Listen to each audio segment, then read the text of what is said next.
Let's talk about succession planning. So what are we going to cover? Thank you, Jamie. This is our agenda. It's going to take about 3 hours. Is that okay? Okay. Gotta go. Yeah, actually they got a big hook. They're going to pull me out in about 30 minutes. What is succession planning? What are some of the realities we're dealing with? Why would you want a succession plan aside from growing kids to move to Africa? What are some of the challenges and benefits involved in this? How do we differentiate succession planning from replacement planning, which most of us actually do? What is the process? What is the concept of key positions or target positions? Talent management, is that a word you can use in your office? I'm going to ask you a bit later. And lastly, how does it integrate with your HR strategy overall? Do you know this guy? Yeah.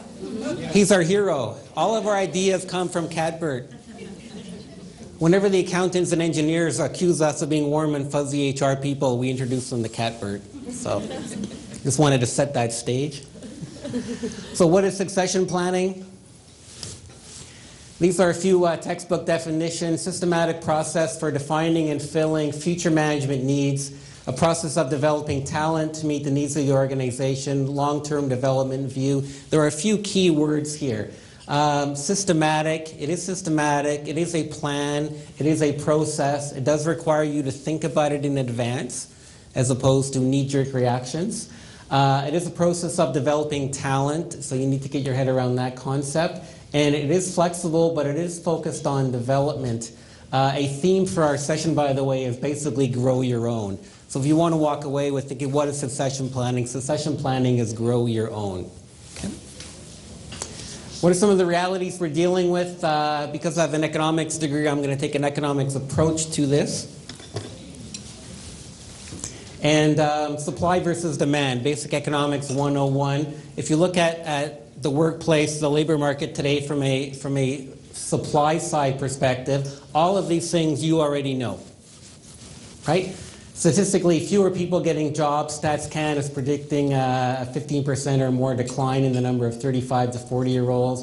An aging workforce, we're just starting now to see the beginning of the baby boomer retirements. Reduced loyalty as a result of everything that went on in the 80s and 90s, both by employers, who are much less reluctant to fire people if they don't fit, and by employees.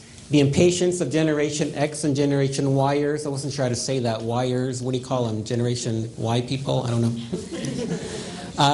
Their impatience in terms of getting promoted, in terms of not waiting around for those old baby boomer folks to get out of their career path, not putting up with the right, not the right career in their organization, not putting up with the right or the wrong work-life balance, they'll walk, and they do. Okay.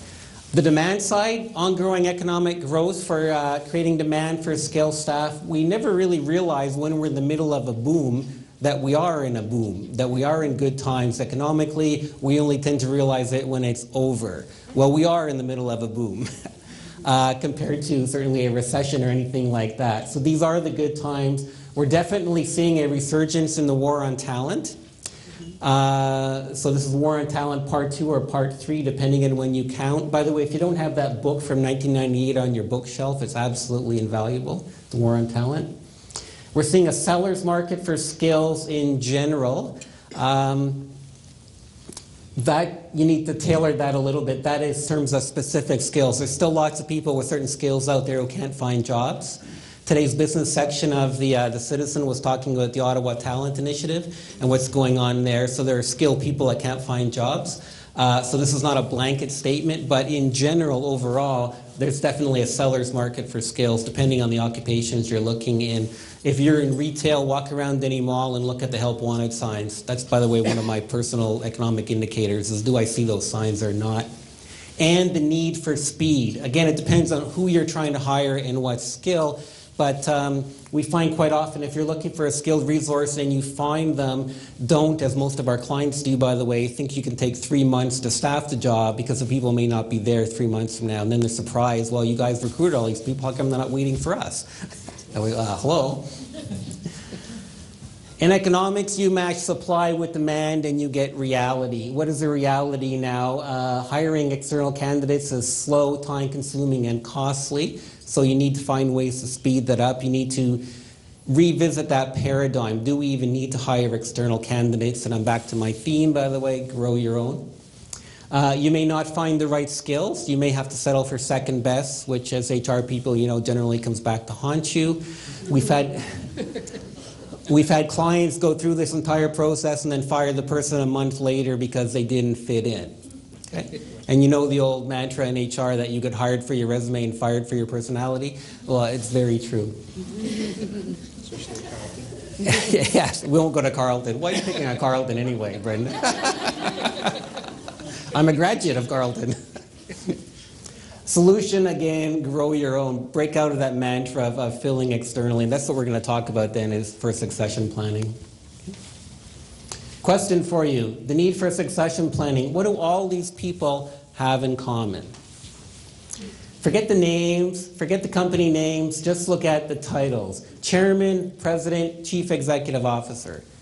You know what they all have in common? They're all dead. And much worse, they all died in the same place at the same time. So what did these organizations do in terms of succession planning? You put a bunch of senior executives on a plane flying to Bosnia and they all get killed. Not a good thing. So other reasons for succession planning aside from putting your executives on the same airplane?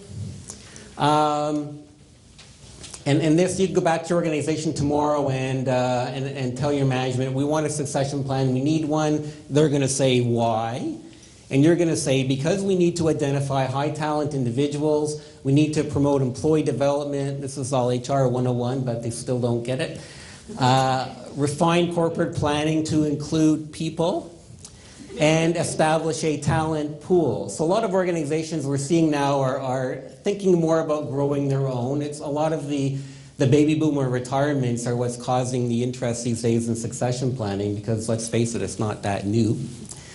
And a big thing for a lot of organizations is the people need to know, well, how do we do things around here? Everything we hear the same term from every single client. We're unique. Yeah, sure. But it is true, they are unique, just in their own way. A few key words here. You notice we got the talent word 3 times on this page at least. Can you go back to your office tomorrow and use that word? Is that an acceptable word? You look at all your loyal workers out there, they're all working hard, and you're going to go in and say, you know what? You guys are talent. And you know what? You guys aren't. Do we imply that when we say talent? That's an issue that has to be addressed. But if you want to do succession planning and grow talent and reward it and keep it, how do you differentiate? And that's a challenge.